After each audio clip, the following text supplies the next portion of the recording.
বহৰীত বৰপেটা লোকসভা সমষ্টিৰ মিত্ৰজোঁটৰ প্ৰাৰ্থী ফণীভূষণ চৌধুৰী। বহৰীত মঙলবাৰে উপস্থিত হয় বৰপেটা লোকসভা সমষ্টিৰ মিত্ৰজোঁটৰ প্ৰাৰ্থী ফণীভূষণ চৌধুৰী।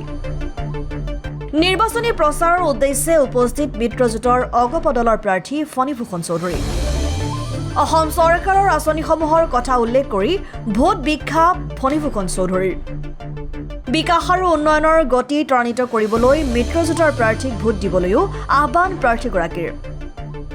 মোক ভোট দিয়া মানেই হিমন্ত বিশ্ব শৰ্মাক ভোট দিয়া, মোক ভোট দিয়া মানেই নৰেন্দ্ৰ মোদীক ভোট দিয়া, এই মন্তব্য ফণীভূষণ চৌধুৰীৰ। ফণীভূষণ চৌধুৰী নিৰ্বাচিত হ'লে বানপানী আৰু গৰাখহনীয়া সমস্যা সমাধান কৰিব বুলি আশ্বাস প্ৰদান ভোটাৰ ৰাইজক। বৰপেটা লোকসভা সমষ্টিৰ নিৰ্দলীয় প্ৰাৰ্থী দুলু আহমেদে কৰা তাচ্ছিল্যসূচক মন্তব্যৰ কোনো উত্তৰ নিদিয়ে ফণীভূষণ চৌধুৰীয়ে। দুলু আহমেদৰ লগত মুখ চুপতি মৰাৰ সময় নাই বুলি মন্তব্য কৰে ফণীভূষণ চৌধুৰীয়ে। 1 লাখ ভোটৰ ব্যৱধানত দুলু আহমেদে ফণীভূষণ চৌধুৰীক পৰাস্ত কৰা সম্পৰ্কত ফণীভূষণ চৌধুৰীয়ে শুভেচ্ছা জ্ঞাপন কৰে দুলু আহমেদক।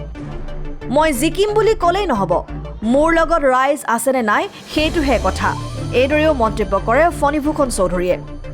বৰপেটা সমষ্টিৰ ৰাইজে নিৰ্দলীয় প্ৰাৰ্থীক ভোট দি জয়যুক্ত নকৰে বুলিও তাৎপৰ্যপূৰ্ণ মন্তব্য কৰে ফণীভূষণ চৌধুৰীয়ে। বহৰী ৰিজাৰ্ভত অনুষ্ঠিত নিৰ্বাচনী সভাখনত সভাপতিত্ব কৰে অগপৰ জ্যেষ্ঠ নেতা অমিয় কুমাৰ তালুকদাৰে। সমস্যাৰ কথাটো নকওঁ, কিন্তু মই এই গোটেই বৰপেটা লোকসভা সমষ্টিটো ঘূৰি মই কেইটামান সমস্যা ৰাইজে মোক অৱগত কৰি আছে। ইয়াত আচলতে বৰপেটা সমষ্টিৰ যি 10টা সমষ্টি আছে, এই 10টা সমষ্টিৰ মোটামুটি প্ৰতিটো সমষ্টিতে এটা সমস্যা আছে, এটা কমন সমস্যা আছে, এইটো হৈছে বানপানীৰ সমস্যা, গৰাখহনীয়াৰ সমস্যা।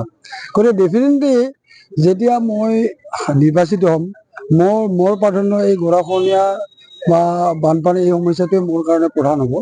ইয়াৰ ভিতৰত বিভিন্ন ধৰণৰ সমস্যা আছে, মই এই সমস্যাবিলাকে নকওঁ, কিন্তু মই আজি তাৰমানে এই সমষ্টিটো তাৰমানে বৰপেটা লোকসভা সমষ্টিৰ প্ৰতিজন পৰিয়ালৰ প্ৰতিটো সমষ্টিৰে সমস্যাটো হৈছে বানপানী আৰু গৰাখহনীয়া।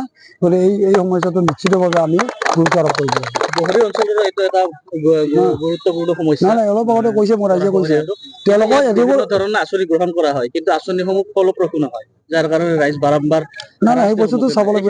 কি ব্যৱস্থা গ্ৰহণ ব্যৱস্থা মানে ডেফিনেটলি এই বস্তুটো যদি এইটোৱে হৈছে, তেতিয়াহ'লে নিশ্চয় আমি নতুনকৈ চিন্তা চৰ্চা কৰিব লাগিব।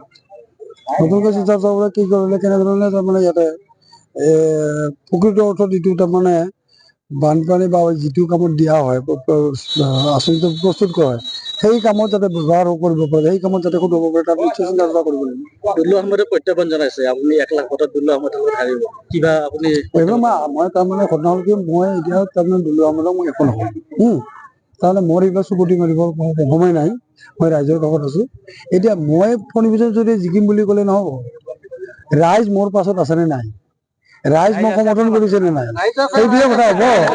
গতিকে এই বস্তুটো তাৰমানে ওলাব বস্তুটো যে তাৰমানে আৰু বৰপেটা সমষ্টিৰ ৰাইজ ইমান তাৰমানে হেৰি নহয় যে তেওঁলোকে এজন তাৰমানে নিৰ্দলীয় প্ৰাৰ্থীক তেওঁলোকে জয়যুক্ত কৰিব, মই এইটো বুলি নধৰে, কিন্তু মই তেওঁৰ প্ৰতি তথাপিতো মোৰ শুভেচ্ছা থাকিল। এই 38 বছৰীয়া কাৰ্যকালত মই বঙাইগাঁও সমষ্টিৰ জনসাধাৰণৰ লগত মোৰ এটা news desk report, democratic Assam. Bongaigaon সমষ্টিৰ প্ৰতিটো পৰিয়ালেই মোক তেওঁলোকৰ পৰিয়ালৰ এগৰাকী সদস্য হিচাপে গণ্য কৰে। গতিকে মই আশা কৰিম যে যাতে মই নিৰ্বাচিত হোৱাৰ পিছত, মই যদি নিৰ্বাচিত হোৱাৰ পিছত যাতে আপোনালোকেও মোক আপোনালোকৰ পৰিয়ালৰ এজন হিচাপে গণ্য কৰিব পাৰে। বঙাইগাঁও সমষ্টিৰ জনসাধাৰণৰ লগত মোৰ যি সম্পৰ্ক, একেই সম্পৰ্ক যাতে আপোনালোকৰ লগত মই অক্ষুণ্ণ ৰাখিব পাৰোঁ, তাৰ কাৰণে আপোনালোকে মোক আশীৰ্বাদ কৰিব, তাৰ কাৰণে আপোনালোকে মোক সহযোগ কৰিব, তাকেই কামনা কৰিছোঁ। পুনৰবাৰ আপোনাক সকলোকে মই আন্তৰিক নিবেদন কৰিছোঁ আৰু মই বক্তব্য কৰিছোঁ। ধন্যবাদ।